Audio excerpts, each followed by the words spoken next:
जय श्री कृष्णा। नमस्कार दोस्तों, स्वागत है आप सभी का हमारे YouTube चैनल में। आने वाली वट सावित्री व्रत की आप सभी को ढेर सारी शुभकामनाएं।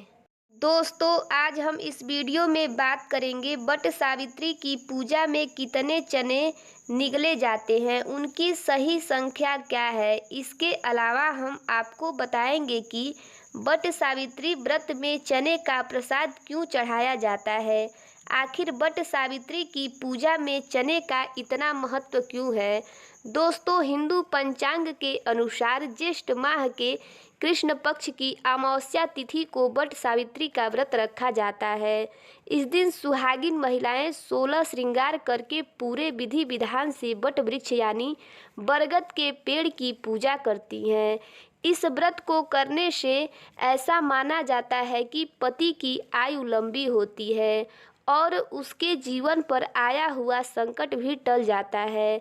आपको बता दें कि इस व्रत में चने का प्रसाद चढ़ाने का विशेष महत्व है। ऐसे में बहुत सी महिलाएं ये जानना चाहती हैं कि आखिर वट सावित्री की पूजा में व्रत पारण के समय कितने चने निगलने चाहिए।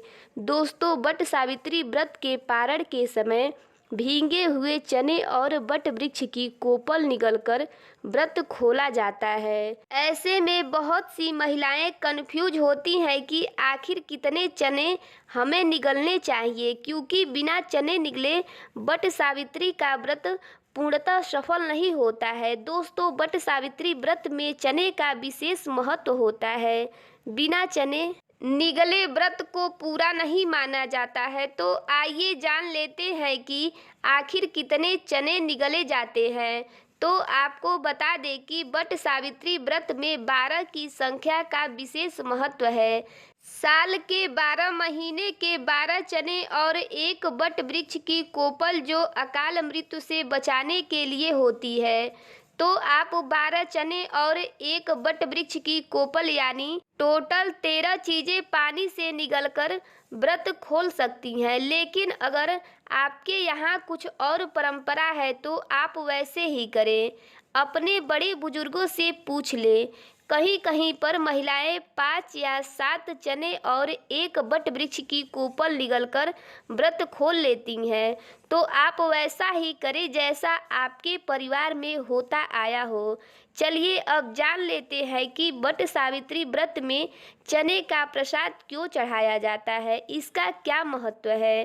तो आपको बता दूं कि इसका संबंध सावित्री और सत्यवान की कथा से है।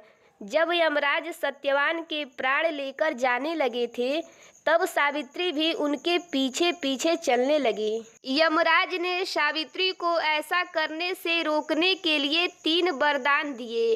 एक वरदान में सावित्री ने मांगा कि वह 100 पुत्रों की माता बने। यमराज ने ऐसा ही होगा कह दिया।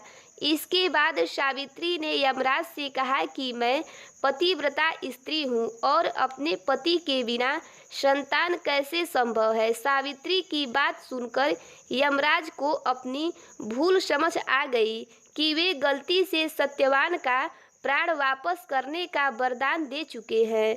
इसके बाद यमराज ने चने के रूप में सत्यवान के प्राण सावित्री को सौंप दिए।